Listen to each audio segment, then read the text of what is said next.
We are taking our time as a church to slowly walk through the Sermon on the Mount. This is the sixth message in the series, John. It's been many. But it's Matthew 7, so I'm totally confused. I don't know what it is, but I'm here for all of it. I love it. Me too. So much. Yeah. You taught about, there's this weird moment where Jesus is teaching about the speck in your eye. And you mentioned, it's kind of funny, right? Because it's, and I wonder if there's something that we're missing, because it's a very serious subject, and Jesus uses kind of a funny thing, speck in your eye, versus a plank in your own eye. This is crazy. You're walking around with a plank in your eye. That's a funny thing. So what do you think we might be missing, not double-clicking on that, the humor part of it? Why do you think Jesus did that? Yeah, I mean, one of them is, there's a humor side to it. Some of it is also the obviousness of the actual problem. I need you to see your thing as the massive thing. Okay. Because the implication of your thing is the people who are watching you and the things that you're saying aren't ever going to be taken serious. Because we all see it, and if you do try to give advice or counsel or be discerning, then it won't be taken serious because we're watching you do the exact opposite, and we all see it. Yeah. And so there's a little bit of comedy to it. I hope that it wasn't a real life experience, that somebody actually had a plank in their eye and Dude, Jesus was, you have a plank in your eye. Yeah, I don't know if there was some guy named Travis who had it. Hey, Travis, stand up for a second. Let me see. That'd be awful. It actually reminds me of the passage of when James talks about how foolish it is to be a person who looks at themselves in the mirror in the morning and then immediately forgets what they look like, or forget that they have, they look at it and they're like, I think I'm good. Why do you think we have such a hard time with self-reflection, evaluation, or just self-awareness? Is it because we already feel so terrible about ourselves, or we don't want to be confronted with the truth about ourselves? I don't know. I'm not a therapist, but... No, I mean, that's a deep question. Why do we have a hard time with self-reflection? I think we know, but we don't like to... We do know, don't we? Yeah, we know. We know. Yeah, you're aware of yourself, but it is easy to not tell on yourself and just kind of go, yeah, but I'm good. Because I know when I was in my bed with my phone, I mean, there was a little bit of a thing in the back of my mind going, yeah, you just told them not to do it. Now you're doing it, But we are terrible at it. Yeah. Just because there's a reason why it's hard to not do those things, because you like doing those things, Ooh, we've got a whole list of those things. Yeah. It's hard, but it's super important. So let's talk about that, integrity and self-awareness. How do we know?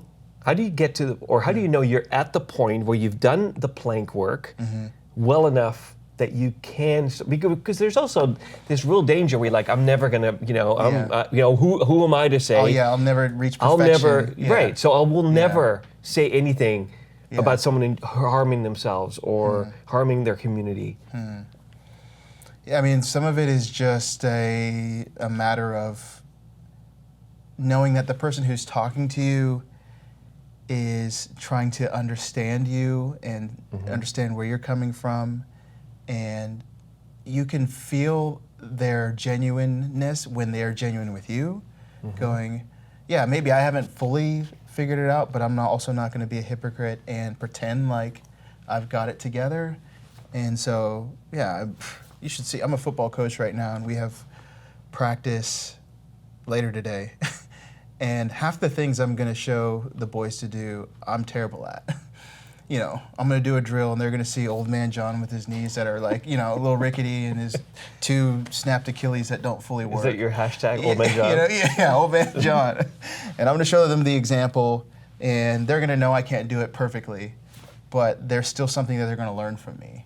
Because I'm going to do my best, and they're going to know, he's trying to show me the way, and he's not pretending like he can do this well, but there's a level of guidance, especially when my goal is to help them improve in a way that's genuine and, that is more acceptable, more palatable, when you can feel like, I just want to see you improve. I want to see you get better. And I'm not going to pretend that I figured this out myself. Boy, that self-awareness, or the self-examination, self-awareness also just makes you change not just what you say to another person, but how you say it. How you say it, yeah. Everything about the approach, because you've spent some time thinking where am I lacking again today? Yeah. Oh. What does it practically look like to build a community where we see each other as family first, especially when we strongly disagree? Well, this is out of fully self. I experience this often. We strongly disagree. We're supposed to be, this church family, and we have, how do you do that? There's a term I've coined, at least for me, called overstanding versus understanding. And when you want to view someone as family, as someone who like belongs with you, and when they can perceive that from you, that's when you enter in this space of understanding, where I'm observing you, I'm seeing where maybe you're struggling, but more than anything, I see you. Overstanding is when I already know. I don't need your story. I actually don't care about what you have to say. I've already decided. And I think as Christ followers, as people just existing in this world, more understanding, more seeing you, which is why I think this speck of dust is so important, because you see the person when it's this small.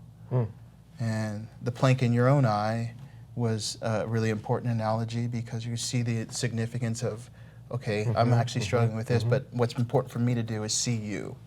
And yeah, there's a thing there I see, but more than anything, I'm seeing you, I'm not clouded by. That's really good. Because I want to understand you. I love that. If we live that out, John. Not your struggle, yeah.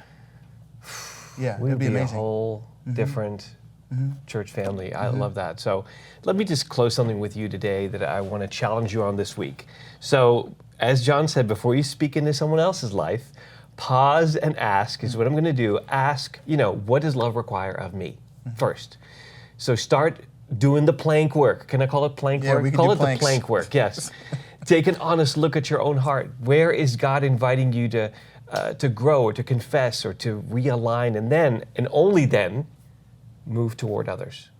Again, with grace and not with condemnation, because when we do this, when we commit to removing our own planks before pointing out someone else's tiny speck, we become the kind of community Jesus talks about and envisioned. A community marked not by judgment, but by healing, not by hypocrisy, but by integrity. And as I say so often, a place where people feel seen, where they feel safe, where they are invited to grow. And imagine if every one of us chose that kind of posture this week. Imagine the trust that could be built and the relationships that could be restored, or the witness we could have in our homes and in our places of work, our neighborhoods. That's the house that Jesus is building, to build on John's analogy. Let's help Jesus build it together. And before we wrap up, I want to leave you with a question that can help maybe process what you've just heard. You'll see it on the screen, and then take a few minutes to talk it through with someone near you, or type your thoughts in the chat, text a friend, ask them what they think, or jot it down at the top of a journal page so you can come back to it later. Here's the question: where in your life is love inviting you to go first, before you correct, before you comment or critique? Thanks so much for being here. I can't wait to see you next time.